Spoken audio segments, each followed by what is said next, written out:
back to back. But no, they've never televised the hard rock and metal portion of the Grammys. They used to, right? No, never. Not the Grammys, because that's like classy. Yeah, well, it's for pop music. Yeah, and stuff. never even like in '91 they didn't do it. Yeah. Welcome in.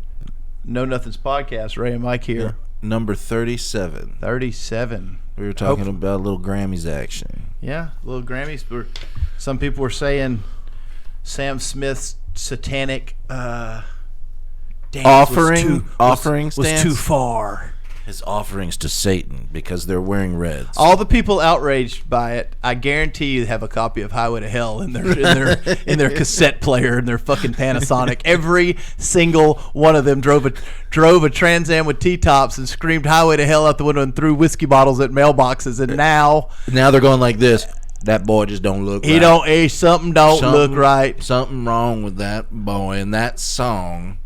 Something wrong with it, and I don't like it. I also guarantee they had posters of all these femme fatale hair metal bands hanging up in there, which I love. But I know they had the posters. I had them.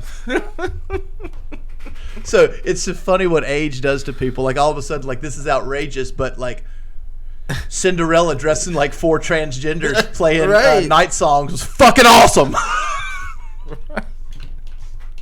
It really no, you do get older though, and you kind of like your stuff changes. Like you change. You get older, and you're like, I don't like you that. do, but I don't like these new ideas. I keep this fresh perspective to like never have that happen to me, like by listening to new music and ingesting new things. So I said when I was like 15, I was never gonna let myself be like, because it's ridiculous. The hypocrisy just becomes like so overwhelming in your face. You're like, wait a minute, but I mean, hell, Cinderella was good. Shit, you just can't really defend your position. I don't know. I think people don't think back to like. They're like, well, music wasn't like this before. It wasn't this dirty or whatever. No, it was. Oh, it was filthy. It was filthy. All music's always been filthy. 2 Live Crew, or just like how Madonna performed, like do it, or on like that thing, like on that banging herself with a cross, or when she was like on did like a virgin in the the wedding dress on MTV. That was fell down like 86, and like was being all provocative on television, MTV, and everybody's like, "Whoa!" It's nothing. There's nothing new in the world. That's my whole point. So like So when you get old and you start pretending to be outraged, but you thought the same things were cool 30 or 40 years ago, and you still probably like those things because people only like the things they liked when they were 16 to 23, and nothing else ever happens. Right. Those are the only things that only good movies, only good music, only good books happened when I was 16 to 23. I try not to be like that. Yeah, it's a bad play. But so many people, I mean, I'd say like 85% of people end up there. Boom. Yeah. Well, the other day I was riding down the road and like like all the music I told you I like listen to all sounds the same, and it's past like me. I'm a grown man listening to this music. Well, that's okay. Yeah, music like that. So like I listen to it and I love all of it, but like it doesn't do what that age group that you just said what it does to me when I like pop in like Alice in Chains or Pearl Jam or whatever I was listening to at that time, and you're like, oh yeah. I think when you're an adult to get hit like that, you have to be drunk or high. Really? To get the same endorphin rush you got for those, like the first, like that's why like the endorphin rush. Yeah, like that's why no one like no matter what I ingest or no matter what I listen to, that's why the stuff in the '90s didn't hit me because I had already had my moment with Sabbath and Metallica and Megadeth, really with Sabbath. So I was so in. Nothing was going to be better than that. Things were good. Things were great, and then some things were good. Now things are just like something's got to be like spectacular to give me that same kind of feeling. It has to be like because I'm like I compare it to the thing I consider the best, like you would compare it to the thing you consider the best, like everyone does. But now you're seeing all these people that are like mid-30s. All the stuff they consider to be the best, like all this pop punk stuff, all this stuff that was kind of silly to you and I because we were like 25 when it came out. Yeah, I really liked it though. Yeah, but you could see the silliness. I could see it was when you're a grown man and you see My Chemical Romance like putting on all the stuff and then doing the video to their music, you're just kind of like, I'm a grown man. Yeah, I get it. But it's really awesome. But I liked it. I loved it. But it's like, but it didn't hit you the same way it hit the person who's now 35 and they were 12 or 13 when they heard that, and it shook their world. Right. All that's kind of like when I heard Nirvana. Yeah, and like when I heard Sabbath, like those moments at that age, I'd say I was about 12. 12 is when I went like, I started loving music at like 8 or 9, but I was 12 when I got like obsessed, where I had no square inches of wall. And your parents didn't care that all of that like satanic looking stuff was all over the place. Oh yeah, they did. They gave you talks. They took it all down at one point in 8th grade when I was such a troublemaker in 8th grade, and so they were like, the way to solve my juvenile delinquency was going to be, we're going to remove all the posters from his wall. Actually, I'm kind of making light of the situation. They removed everything from my room except a bed. Oh, really? I only had a bed. Oh, wow. But then I guess about a year later, probably 9th grade, I think I was grounded for about 15 months straight. What did you do? Oh, man. Do you want to talk about it or not? I had a bunch of charges. I was running the neighbor. Here's the Cliff Notes version. I would leave the house about 11 p.m. every night for 365 days. This was a solid year. I would leave my house through my window. I would go to a neighbor's house, go in their carport and steal their beer. Oh, Get hammered. Oh, we would carry a police scanner with us. I would get hammered, listen to metal, raise all kinds of hell, get the police to come out and chase us around. The police would come out and chase us around. We had a police scanner, so we would run. They'd be like, 2 white males, blah, blah, blah, blah, blah. We're going to cut them off here and here. And we'd put it in a mailbox, and we'd ditch off another way where they weren't going. And then we'd circle back later and pull our scanner out of the mailbox and be laying in a ditch, listening to where the police. And this cat and mouse game went on for a year. Are you serious? A year. We had it so down pat that we were like, it seems like another lifetime because we're in this different timeline now. Right. We had it so down pat, like we knew where the new construction projects were going on the on homes and stuff. So one time when the police were chasing us, we just ran down this road because we knew they were building this new house down here, and we knew the driveway was a mud pit because we'd like ride our bicycles in it and shit in the daytime. So the driveway's a mud pit. So we're running with this cop car behind us, and we take a sharp right down the driveway. The cop car, of course, turns into the mud driveway. And then we just run like. Are you sure you weren't living on a television show? This wasn't a television show you all were making. Mike, it was on television. I'm not gonna get so it. That is really funny that if I you set a trap up for him. One day It's like a TV show. One day off the air, if I started telling you all the stories, there's a 100% chance that you would think I was lying, and that's why I would never. There's 100 ironclad. The things we did are so outlandish to me now. Oh my God. That I think about them. And I go, and I can never speak about it. I don't even tell my wife because it's so. You don't want people to change the way they think about you. No, I don't want people to think I'm a liar. Really? It's not that. Because it's so crazy? It's so crazy. Like some of the shit that we would do. It's like some Dennis the Menace shit. Like we would on steroids. Like I would go. I'll give you some of the mild ones that are fun, that were just kind of funny. So I would sneak in someone's like garage and get their golf bag. And then I would go to the street and tee up on the street and hit golf balls towards their house at 3:30 in the morning. I would go. How long did that last? A year. No, I'm saying so one session. I would stand there and hit golf balls at their house until they woke up, turned on the lights, and came out, and then I'd run. I'd kick the golf bag over and haul ass. I'll give you another one that doesn't sound real. That one sounds real, but it's just funny. Yeah. This is how stupid we were. Why would you do that? I went into someone's garage, their carport. So this was a kid. This is all juvenile delinquent stuff. And I don't do this anymore. This is 40 years ago almost. So we'd go in their garage, and you remember the party balls? Like you had the beer. Yeah, the beer and the ball. So they had a party ball. These people are at home. I took the party ball, went to their pool to 2:33 in the morning, set the party ball between me and my friend. Now their house is 10 feet away.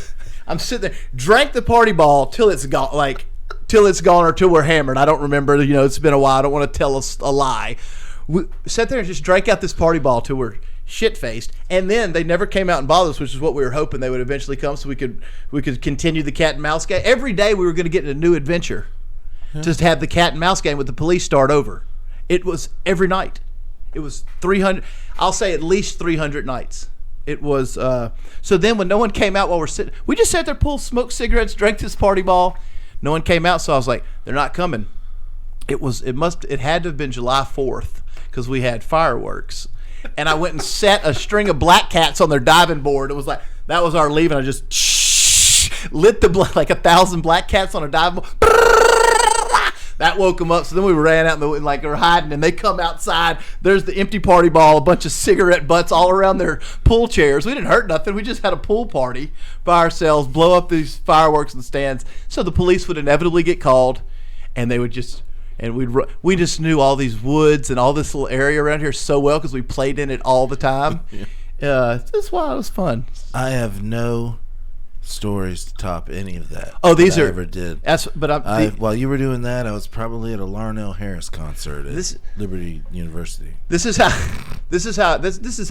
So that was the summer between. Like that started the summer between my 7th grade year and went from the summer before my 7th grade year to the end of my 8th grade year when they finally caught us. The caper was the gig was up. The police finally got us. It took forever though for them to do it. They never caught us. They had to come to my house, and when they came to my house to get me, I wasn't there. I was in New Orleans. Oh, wow. At my friend's house. So my parents had to come get me in New Orleans. They had to call me and be like, "You guess who's at the house?" And I'm like, "Who?" They're like, "The police." I was like, "What are they doing there?" It's like, hey, we're on our way. We'll be there in 4 hours. So I had to ride home back from New Orleans with an angry father and a mom in the back seat, driving me all the way home, and they're explaining. It's a long ride. Well, they're explaining all these charges and stuff. I think I'm fixing. I'm like, boy, I'm going to the. Well, I knew I wasn't going to the pokey. There's like this. I remember having this conversation.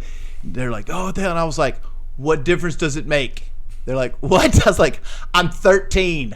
Nothing happens. No matter what happens, because they're like, you don't understand how serious this is. I was like, it's not serious at all. You can only be charged as a juvenile. Like nothing's serious at all. Nothing's gonna happen. It's just screaming the whole way. It was just look. Now looking back at it with a 45-year-old's brain, I can literally. It was not peer pressure. It was not. I was the peer pressure, if anything. It was strictly rebellion for the sake of rebellion. It was anarchy for the sake of anarchy. That's 100% what it was, and that's it. It was nothing. I wasn't seeking attention. Were you like Chaz? Were you Chaz? Who Chaz from? I don't even know if I got that reference right. Is it Chaz? No, we were just wild, bro. It was just wild. It was just everybody's got their time, and mine lasted till I was about 19. No, you're like the dude that tortures his little brother. I wasn't torturing, but I wasn't torturing, but I was terrorizing the neighborhood. Why would you hit golf balls at somebody's house at 3:00? I didn't give a fuck. That's what like I can't. There's no I look at it as an adult and I'm like, why? I don't know why I would do that. I'm telling you, 1989 to 1996, me. So it was the music. It's an odd cat. I wasn't the music. I just wanted to have fun. And my idea of fun was so I've always kind of been like anti-establishment and whatever, but my idea of fun was just like raise as much hell as humanly possible. I remember having these daydream scenarios, and we'd be terrorizing people, and I would be like, wouldn't it be awesome if like when they come out of the house, like the dad chases us in the woods, and we get in the woods, and he catches us. Wouldn't be awesome. But listen, and I'd be like, and then he catches us, but then we beat the shit out of him. So then the newspaper's like, 2 13-year-olds kicked the shit out of an old man in the woods. So these are like the things we thought would be great. Like that'd be neat. That'd be neat if we got in the paper for beating an old man up. The one time. Look, I think I've had an anxiety problem my whole life when I was younger, and I think that kept me from doing. You would not have been wanting to run around with me. I didn't. No, people like you. I would go out with you one night, and as soon as somebody did something that drew any attention or was crazy, I was like, "This person's not my friend to go out with." Oh yeah, that's who I was. And that was like I got alarms that go off, and I'm like, "You're not in my life now." And I do too now. But I'm telling you, then I believe the statute of limitations passed on all this. Plus, they're all petty crimes. But like, it was so bananas. But let me tell you the scaredest I've ever been. So I can't put an exact number, But the amount of times that the police were in pursuit of me in between those years is way up there, like way, way, way up there. And it was on foot, but that never scared me. The scaredest I've been. You never laid in bed and thought the police are going to get me tonight? Oh yeah, I had that kind of paranoia and stuff. But it didn't wreck you enough not to stop doing it. See, it would have wrecked me. No, it didn't. I don't even really know if I had those thoughts. That would be one of those things. I laid in bed every night and thought, man, I can't believe I did that when I was 12. Yeah, but the scaredest I did that when I was 12. So stupid. We were laying down these ditches. We were egging these cars. They'd come by. Cars come by. You stand up, boom, you hit them with an egg. Everybody's done that. So yeah, everybody. We're some laying in the ditch. Oh, we missed or whatever. Well, we're laying there. Car comes by, we all stand up. It's, all two of us. We both hit this car. He spins around. He comes back, gets out, and I can tell it's a dude that's like 20. And I'm like, oh shit, we're gonna get our ass kicked. Because that's like a grown man, but who's young enough to kick our ass, right? Like we thought we might have had a shot against a guy who was 50. We were delusional, but this 20-year-old, we're like, oh, so we ran out in the woods and we're hiding down. He's out there. He's like, oh, I'm gonna kick your ass, blah, blah, blah. And we're like, because he knew it was kids probably. We're out there scared, and he drives off.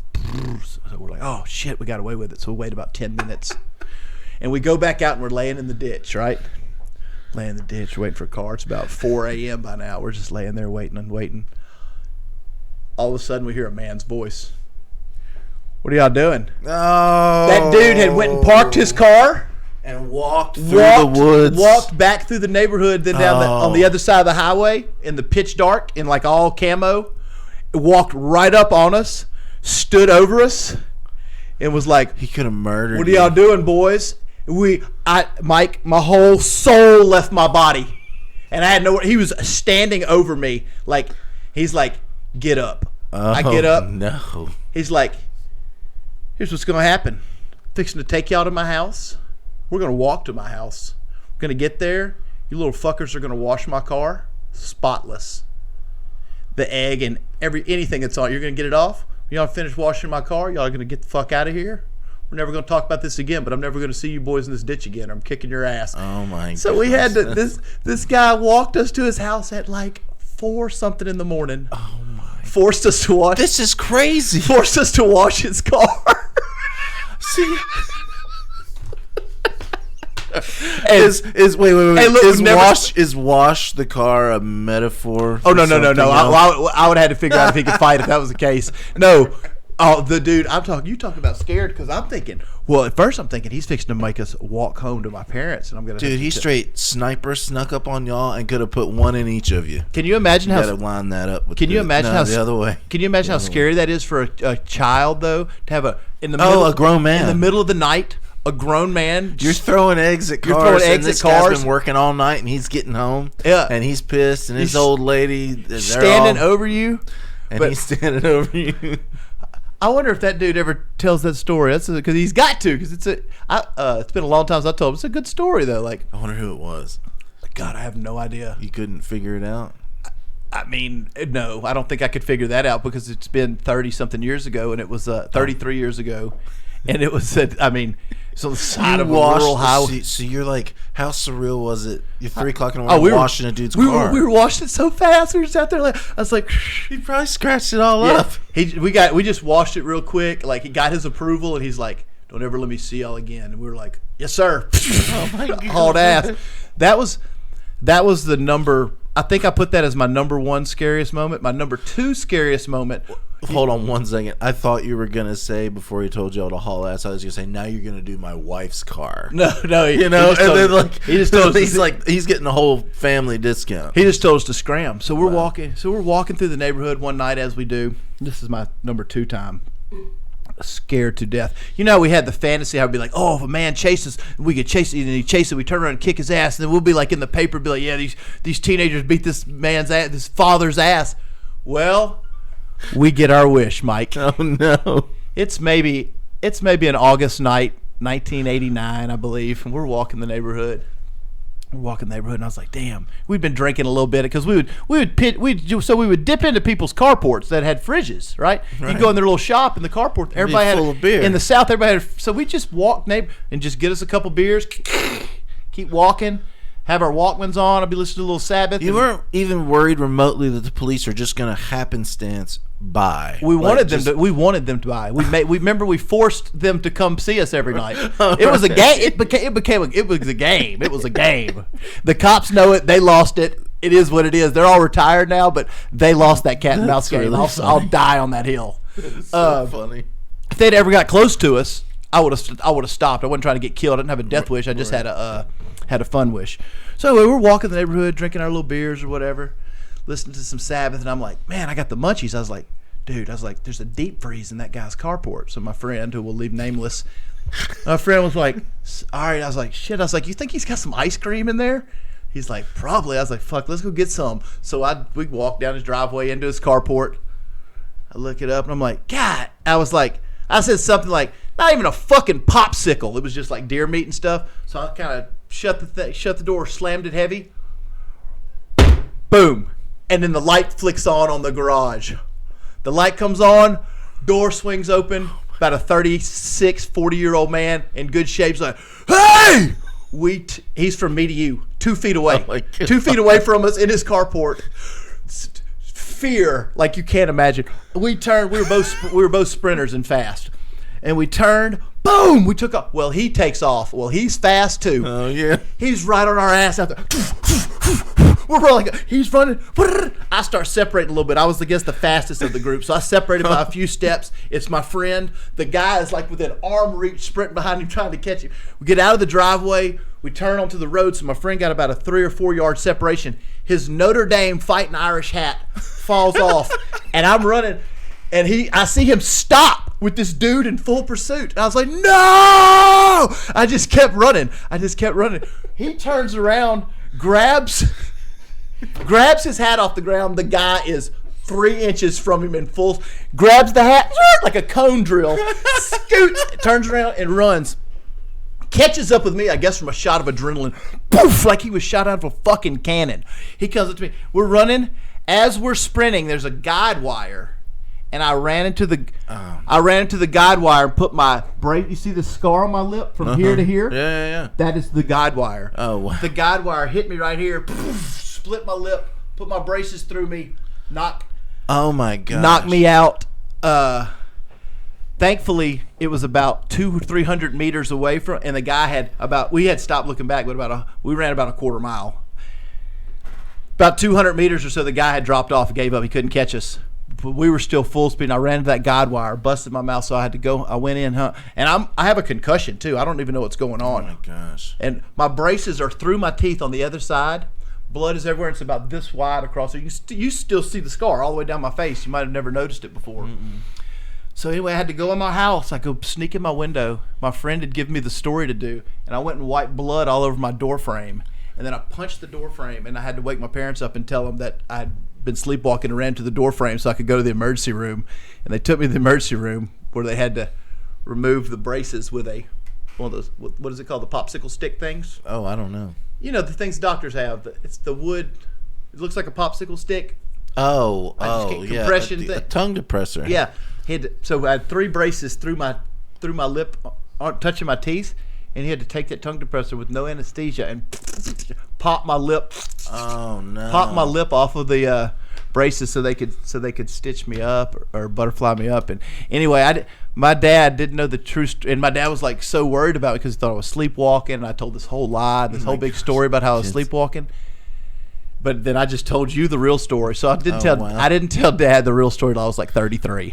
Are you serious? I was like 33 years old. I was like, hey, that time you had to take me to the doctor and the lip thing and the sleepwalking. Here's what really happened. And he's like, gosh.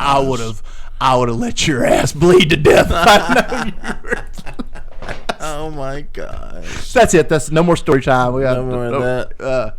Those are pretty wild. I can't tell. I won't bore you guys with any more stories because then you start being like this. You start thinking I'm like Theo Vaughn. I'll be like, this guy's just making up shit. Like this is none of this. All this is.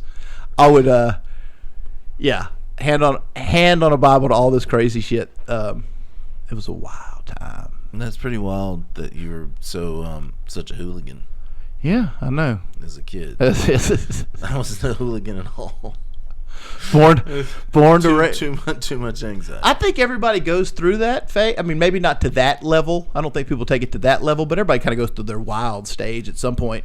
Like by my 20s, I was cool and kind of mellow and kind of had seen all. But when I got to college, like nothing was really new. I'd seen all this stuff. I'd done all this stuff. I'd been partying hard for 7 years. Through my 20s, I just worked truck driving every day. Well, once I was 23, we were pregnant and married. Once I was married. Once I got married and pregnant, I didn't get pregnant, but my wife got pregnant. Once that You happened, didn't get married?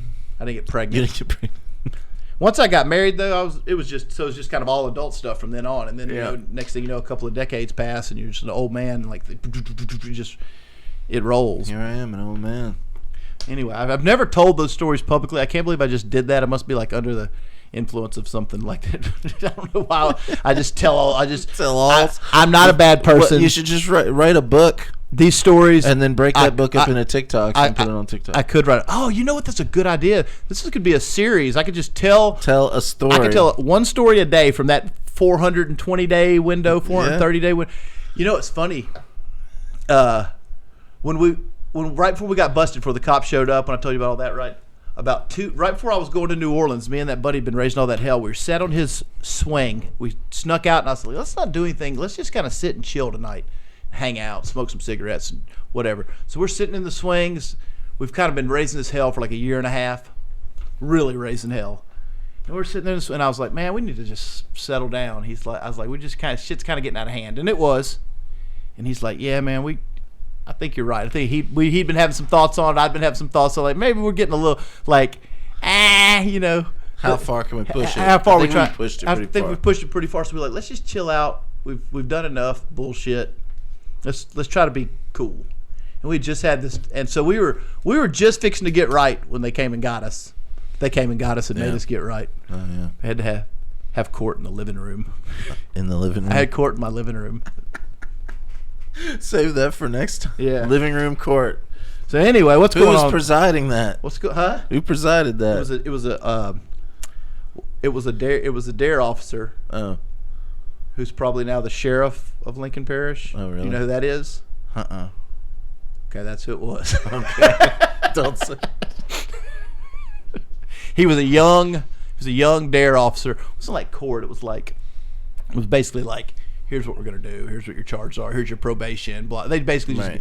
I wasn't allowed. Had it all tied up in a knot. I wasn't allowed in the neighborhood for 2 years. I couldn't be able to walk or ride my bike or. I had to be basically in a parent's car. Really? Yeah, I could. I wasn't allowed to I wasn't allowed in my own neighborhood, and then I guess my parents had to pay the fines of all for the. Your poor parents.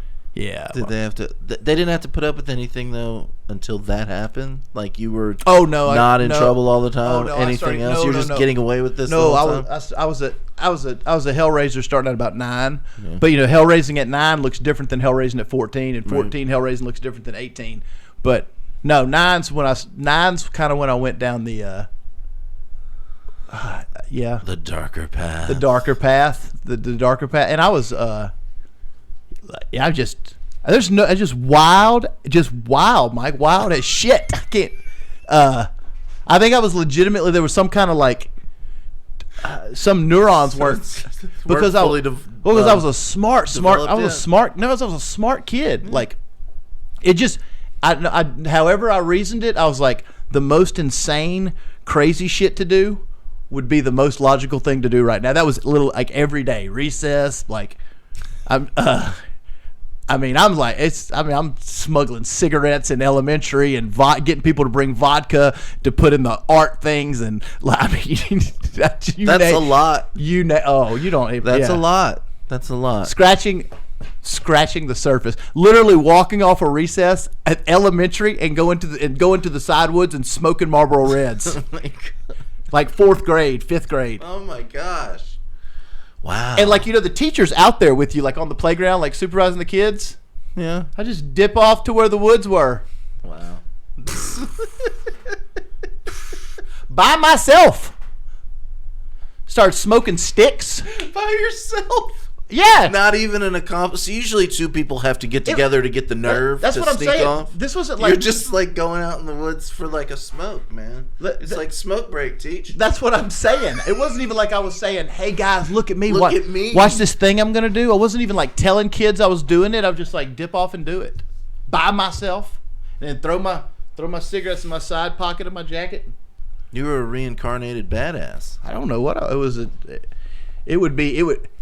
I think about it a lot, man. It'd make the most interesting. I'm telling you, I would do anything. At 9, and then you got 10, then you got 11. But what would be cool is if somebody that had all the production stuff, you could tell the story and it could be animated or like just acted out. Yeah. So, like tonight on Unsolved Mysteries, boys are in the neighborhood causing trouble. At 11, it's unsolved. At 11, right I'm now. busted. I'm busted for soliciting pornography. Oh no. Yeah, so I traded a Cinderella tape for a Hustler, and then I traded I got somebody to give me a Playboy, and I got somebody, and somehow I got a Penthouse. I think maybe it was another tape of some sort, but I remember Cinderella tape. So I had 3 nudie magazines, and I went to the back of the bus and I cut the seat open and I put the magazines back there, and then I would charge kids to come back and look at the pictures. So if you had, say it was $1 a minute. So it was $1 a minute. You're a businessman. Oh yeah. So like the seat is cut. You know how the bus has that fabric? Yeah. I cut that. I peel it down. I put the magazines in there. Fold it up. This is my seat. Then I sit there. Then I pull it out. Hey, see if anybody wants to look at a Hustler. And then as they come back, I like get my $1 unless they could kick my ass. If they were like a 14-year-old, they're like, "I'm looking, kid." I'd be like, "Okay," because I mean I'm smart. So.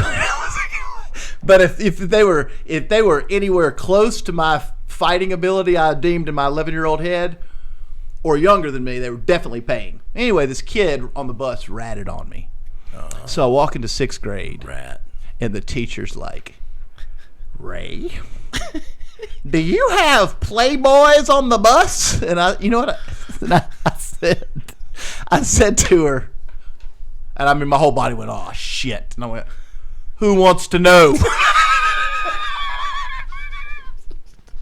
Because I was like, I gotta save some badassness here. I got the whole class is around. She's calling me out. She didn't like call me to the side. She called me out as we returned from recess. Like, "Do you have?"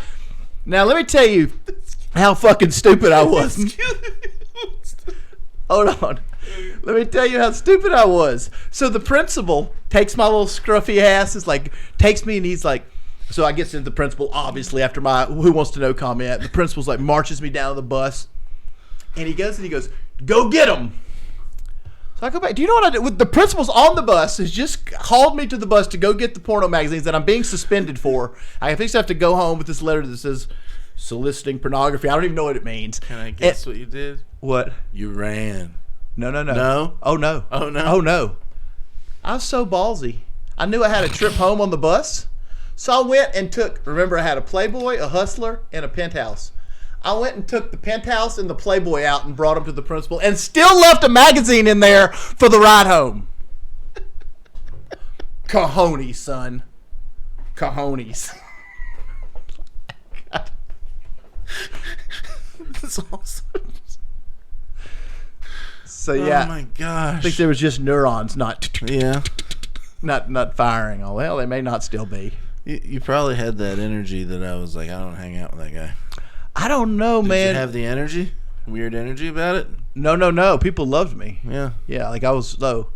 I'm just saying, like, you know, if I would have been hanging out with you and the first thing you did that was odd, like I said, I would be out. But no, definitely people didn't want to be like. That's why I only had like one person that I would like run around and do this shit with. This isn't like group activities. Right. I even knew that at that age though. Right. I wouldn't be like in a group of 9. I'm not going to be like, let me go do the wildest shit ever, because I know that like that's not fair to them. They're not into that. You know, you should like selected group. Now I'd still be the craziest person in the group. Like that was going to be a given. Oh man, I'm going to be the craziest person in our group, but right. I'm only going to take my crazy as far as I think the weakest person could handle. Does that make sense? Oh, that makes sense. You're doing the crazy on a curve. Consider it, because it's not really crazy. It's like it's like, how crazy do you want to get? Because it wasn't crazy. It was literally, I just felt that. I just felt like it makes sense to me. If it's funny, if it makes me, and funny means it makes me laugh. That's what funny meant to me. That it makes me laugh. Doesn't matter. If it doesn't hurt anyone too bad, like I didn't deem like hitting golf balls at a house to be like burning someone's house, right? Like I wouldn't never do that. I wouldn't like cross that line. So I wasn't like crazy or like mentally deficient, I don't think. Because I wouldn't go like just a bad seed. Then you blossomed into a nice young man. Just having fun. You got to be able to look at your youth and laugh. Oh yeah, I do. It was laughable. I would have probably got you out of your shell, Mike. No, I was actually way out of my shell when I was in. I just wasn't like that. I mean, all the way out. I was, you were outgoing, run around, playing in a band, play sports. In elementary? Yeah. Playing in a band? You said elementary? Yeah. I'm talking about like high school. Oh, this is. In elementary, who knows how it was? I was just like, do this, do that, and that's all you do. You don't have any thoughts for yourself, except you did. Yeah, I did though. But all of my heroes were like anybody that like at that age. I think that's how it was like anybody that I thought was cool was like in kindergarten. No, I'm talking about like 3rd, 4th, 5th, 6th grade. I'm saying anybody that I thought was cool was like a rebel. Like nobody was like the people I thought was cool when I was 9 or 10 were like the same people I kind of think are cool now, like Lemmy and Ozzy, and like these people didn't give a fuck. Like when I was 10, I liked Michael Jackson a lot. He was pretty cool. Yeah, but he cared a lot. So you'd be like, he was cool. He cared a lot. I don't know. Maybe that had something to do. Or when I'd watch a movie, if I'm watching like remember that movie Can't Buy Me Love? Yeah. Like I would always like identify with the bad guys. Like I'm like these fucking dorks. Like I'm like yeah, kick him out of your fucking party. I love doing that in movies. Yeah, I'm like yeah, like wow. These two criminals. This family goes away. By the way, leaves their kid at home, and these poor criminals are trying to scruff up and steal from people's houses. Yeah, this kid fucks them up the whole time. I know. I was pissed the whole time I watched it. This little kid, just getting in the way of these grown men. You're like so mad about it. Identified with so I would identify with the people that the screenwriters are making like the jocks, right? Like that are in the people causing trouble for no reason. The screenwriters are writing them as the bad guys, and I'm like, those are the only cool people in this whole movie. The rest of these people are fucking lamos. That's just like, hey, Biff's the coolest. He does what he has to do. He steals a time machine and makes himself a billionaire. That's who I like to watch. You're following my logic. When I watched Back to the Future, I loved Biff.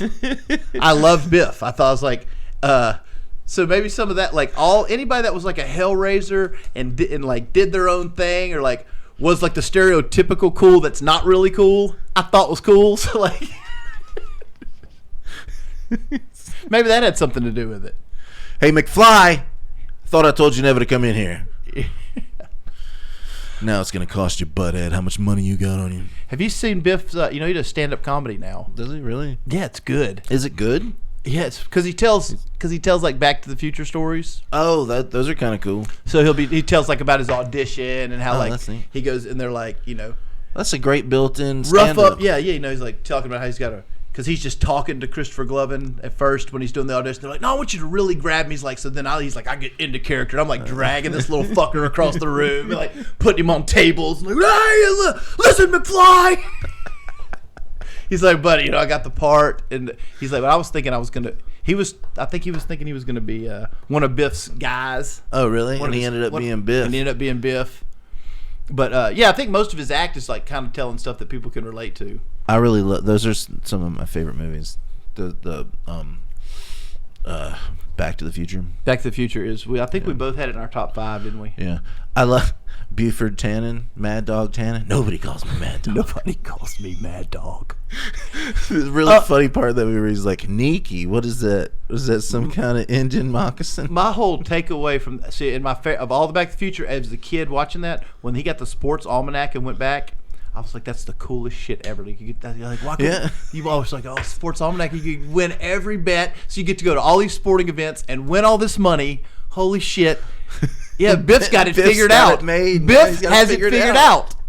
They're like, oh, science. We can't change anything or do anything. Biff's over here making himself a billionaire and living the good life. And they're writing. And he's writing his own. He's writing his own. Reality. So, I saw the. Sometimes I saw the. When I watch wrestling, I like Jake the Snake Roberts. I don't like Hulk Hogan. I don't like this fucking say my prayers, eat my vitamins horse shit. I want the dead guy that come on, brother. There's a snake on you. I'm telling you, is that my kid you like the Undertaker? Do you remember? I was too old by then. I'm talking about as a kid. Like what I thought was cool would be like everything that everybody thought was cool, I thought was lame. Right. And everything that I thought was cool, no one knew existed. Right. If that makes any sense. That makes a lot of sense. Yeah. Like the isn't that weird how that can happen? And now almost these kids just know, they all get pumped the same stuff, so they all know everything. And they're like, hey, did you hear about so-and-so, the Instagram of blah, blah, blah? And you're just like, I don't know who that is. I don't care, or whatever. Back when Instagram was cool, 10 years ago. Instagram's now like, Facebook is like MySpace now. Yeah. Instagram is like Facebook a decade ago. Twitter is like the newspaper. Right. Which it still serves its purpose, but it's like, I could get it from somewhere else, but it's okay. It's written to me now. TikTok's probably your biggest one right now, and it's going to get overtaken by something. The United States government's trying to ban it, though, which would be terrible. Because that's such a good free speech platform, or such a place where that's why they want to get so many voices are out there. What are they saying? It's like China stuff?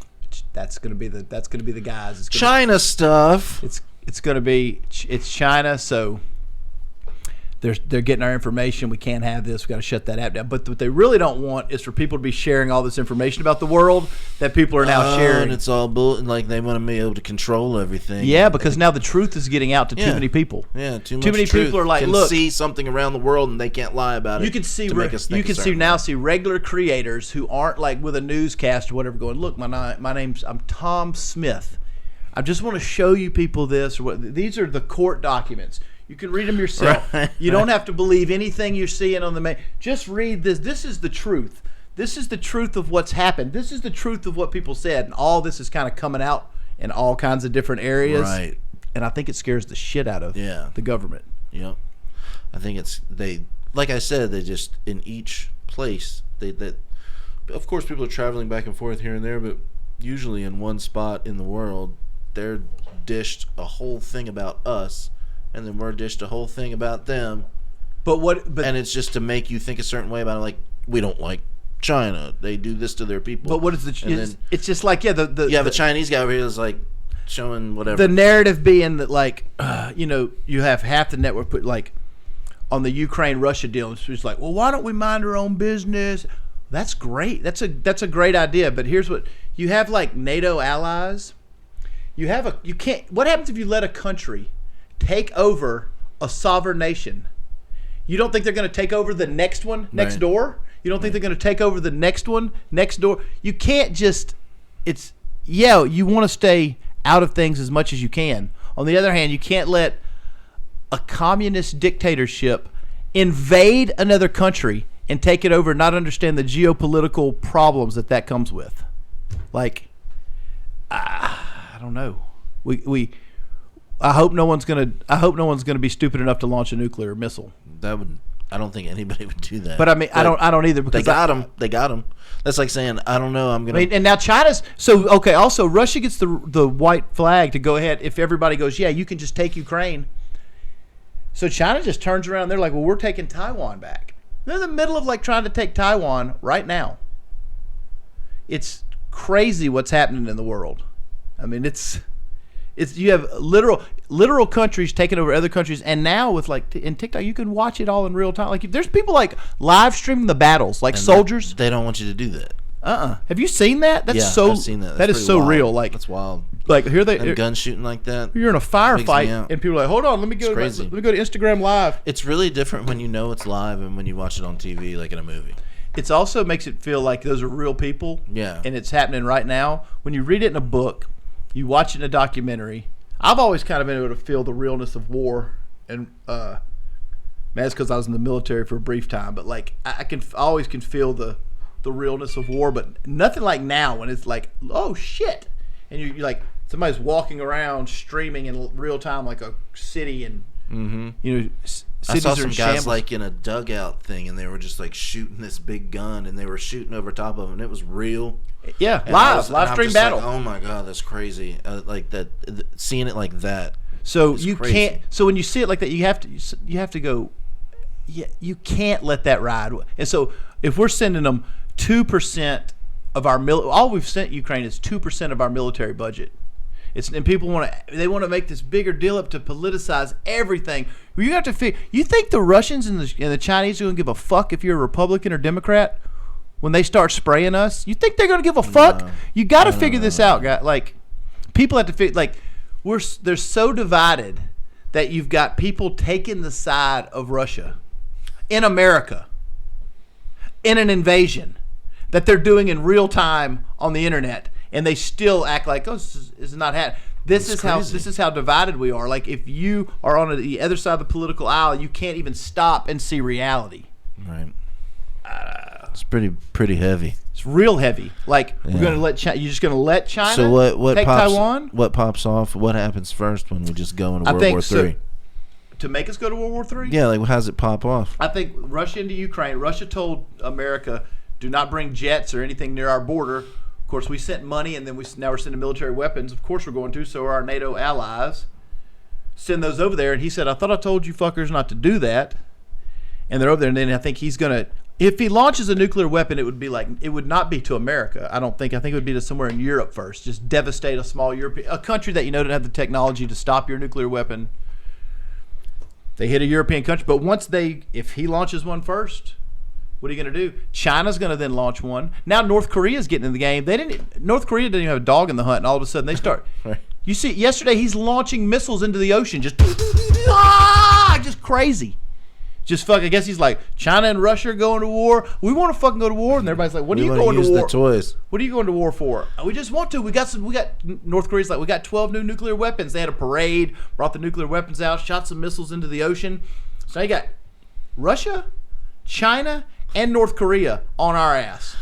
I mean, we got Italy and Canada and Mexico. Yeah, but we're awesome. We are awesome. I'm Team NATO, believe it.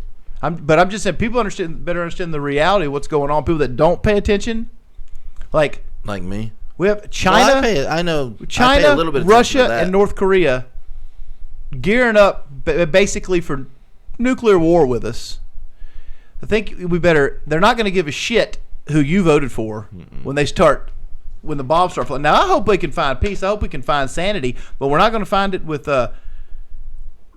Russia steady. They just proved 300,000 more troops are coming to Ukraine. They pulled out of Kyiv or whatever, and then they had 300,000 more join them back in Russia, and they're, getting together. And then, now China is sending weapons to Russia to meet them. And then they're coming back over with all these people to. So as long as that's going on, and they're not willing to talk. So I don't know. I think we're going to be all right. We are going to be. My camera's not going to be all right. It went out. Oh shit. Oh bummer. We got this one and yours. But you can't see the one of you straight on. No, that's all right. Well, we'll end it right here. We'll just wrap it up then and see y'all next time then, huh? Yeah. We'll do that. Bye. All right, later.